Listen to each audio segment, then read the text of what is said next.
நடக்கக்கூடிய திருக்கோசி பெருமாளுடைய கும்பாபிஷேக விழாவில் கலந்து கொள்வதற்காக நமது இலங்கையினுடைய முன்னாள் கவர்னர் செந்தில் தொண்டைமான் குடும்பம் 400 ஆண்டுகளுக்கு மேலாக இந்த மண்டபப்படி இருந்து 18 ஆண்டுகளாக நடைபெற்று கொண்டிருந்த கும்பாபிஷேக ஒரே ஆண்டிலேயே பெருமாளுடைய அனுப்பினர் தான் நமது மதிப்புடைய செந்தில் தொண்டைமான் இதில் முன்னின்று நடத்தி கொண்டிருக்கிறார்கள். அதில் நாங்களும் கலந்து கொண்டிருக்கிறோம். முன்னாள் அமைச்சர் கடம்பூர்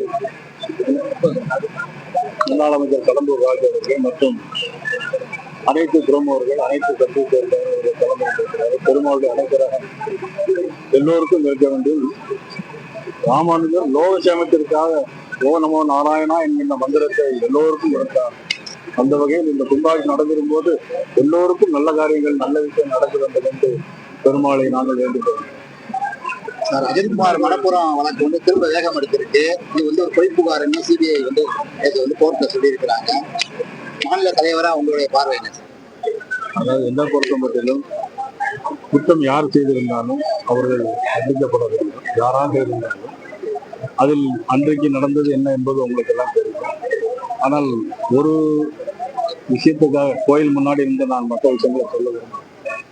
ஒரு விஷயத்திற்காக அவர்கள் எவ்வளவு தூரம் பண்ணாங்க. இன்னைக்கு திமுக விசாரணை, இன்றைக்கு எத்தனையோ மரணங்கள்,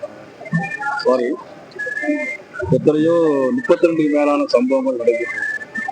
எல்லாமே திமுக ஆட்சியில் இன்றைக்கு மக்களுக்கு எதிரான ஆட்சியாக இன்னைக்கு இருக்கிறது. கல்வியில் சிறந்த தமிழ்நாடு, கவி கம்பன் பிறந்த தமிழ்நாடு எல்லாம் சொன்னாங்க. ஆனால் இன்னைக்கு தமிழக கஞ்சா நிறைந்த தமிழ்நாடாக மாறிவிட்டாங்க. கட்சியும் அருவாளோடு பள்ளிக்கு செல்கின்ற மாணவர்கள் இருக்கின்ற ஒரு சூழ்நிலை ஏற்பட்டுள்ளது. வெகு விரைவில் பெருமாள் அனுகிரகத்தில் நல்லதே நடக்கும். பிஜேபி தலைமையிலான பிரதான கட்சி அதிமுக. அவரு எடப்பாடி பழனிசாமி முன்கூட்டியே தேர்தல் அறிக்கையில சொல்றது எப்படி பாக்குறீங்க? எப்படிப்பட்ட தேர்தல் அறிக்கையா பாக்குறீங்க?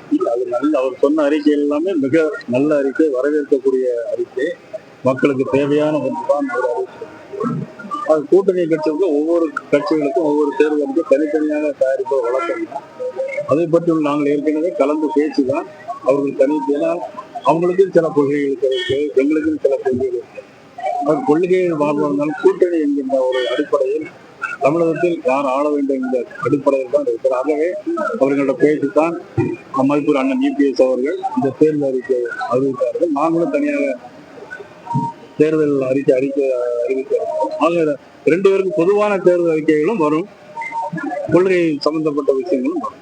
சார், இந்திய பிடிப்புனாலே காங்கிரஸ் அழிஞ்சிச்சு, அதே பாஜக கையில் எடுத்து பாஜக என்னைக்குமே இந்திய திணிக்கவும் இல்லை, பாஜக இந்திய கையில் எடுக்கவும்.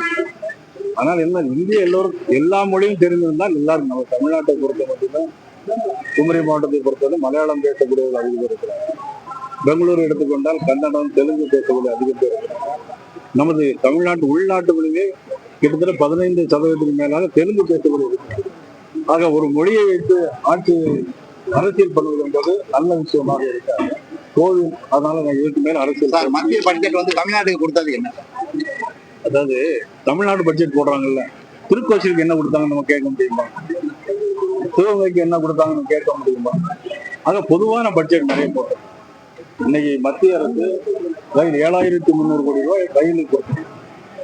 மாவட்டந்தோறும், இந்தியாவில் எல்லா மாவட்டந்தோறும் மகளிருக்காக தனியா விடுதிகள் கட்டத்திற்கு 40,000 கோடி ரூபாய் செமி கண்டக்டர், அதில் தமிழ்நாட்டுக்கும் பங்கு இருக்கு. 10,000 கோடி ரூபாய்க்கு மேல மருத்துவத்துறை, அது குறிப்பாக ஆயுர்வேத துறை, ஆயுர்வேதமே தமிழ்நாட்டில் தான் இருக்கு. அது 10,000 கோடி ரூபாய் கொடுத்து. திருச்சி விமான நிலையம் 650 கோடி, தூத்துக்குடி விமான நிலையம் 350 கோடி. இதெல்லாம் தமிழ்நாட்டுக்கு தானே கொடுத்துருக்கு. இது எல்லாத்துக்கும் மேல ஒரே ஒரு அறிக்கை நான் கேட்கிறேன், தமிழக முதலமைச்சரை பார்த்து கேட்கிறேன். இன்னைக்கு எல்லா வீடுகளுக்கும் ரேஷன் பொருட்கள் கொடுக்குது. இது தமிழ்நாடு அரசாங்கம் கொடுக்கக்கூடியதா? முதலமைச்சருக்கு பதில் சொல்லுவாரா? இது மத்திய அரசு கொடுக்கும். அது தமிழ்நாட்டுக்கு கொடுக்கல ஒரு கோயம்பல் தத்துவத்தை சொல்லிக் கொண்டு போனால் எப்படி அது சரியா? இன்னைக்கு மட்டும் ஒரே கேள்வி, எல்லா ரேஷன் கடையிலும் பொருட்கள் மத்திய அரசு பிரதமர் மோடி அவர்கள் கொடுக்காங்க. பாரதிய ஜனதா கட்சி ஆட்சியில் இருக்கும்போது கொடுக்கும். ஆனா இவங்க ஒண்ணுமே கொடுக்கல அப்படின்னு அது வஞ்சாம கொடுக்குறாங்க. 1 ரூபா கொடுத்தா நம்ம GST கொடுக்குறாங்க, மற்ற மாநிலங்கள் கொடுக்குறாங்க. அதாவது தமிழ்நாடு மேனுஃபேக்சரிங் ஸ்டேட்ஸ்னு இருக்கு. மகாராஷ்டிரா மாநிலம், தமிழ்நாடு, அங்க குஜராத்ல மேனுஃபேக்சர் உற்பத்தி செய்யக்கூடிய மாநிலங்கள், உற்பத்தி செய்யக்கூடிய மாநிலங்களுக்கு அதனுடைய வரிகளை கொடுப்பது இல்லை. ஆனா இப்போ உதாரணமா விருதுநகர் தான் தமிழ்நாட்டிலே அதிகமாக விருதுநகர் டாக்ஸ் கட்டுறாங்க, சிவகாசி டாக்ஸ் கட்டுறாங்க. கன்னியாகுமரி மாவட்டத்துக்கு பெருசார். ஆனா கன்னியாகுமரி மாவட்டத்துக்கு இது நிதியை கொடுக்காம விட முடியுமா? அந்த திருநெல்வேலி மாவட்டத்துக்கு இதுவே நிதி கொடுக்காம இருக்க முடியுமா? இங்க மட்டும் வரி வசூல் பண்றாங்க, எங்களுக்கு தரலையே நம்ம சொல்ல முடியுமா? இதெல்லாம் ஒரு பொய். கனிம காரிடாரை கொள்ளையடிக்கக்கூடிய திட்டம் தென் மாநிலங்களை இந்த கனிம வள திட்டத்தை, இந்த கனிம வளத்தை கொள்ளையடிக்கிறதே திமுக. நீ என்னை கணக்கு எடுத்து பார்த்தா திருநெல்வேலி மாவட்டத்துல அல்லது எந்த மாவட்டத்தில், திருவள்ளூர் மாவட்டமாக இருந்தாலும், செங்கல்பட்டு மாவட்டம், அவ்வளவுமே கனிம வளத்தை கொள்ளையடிக்க யாரு? திமுக.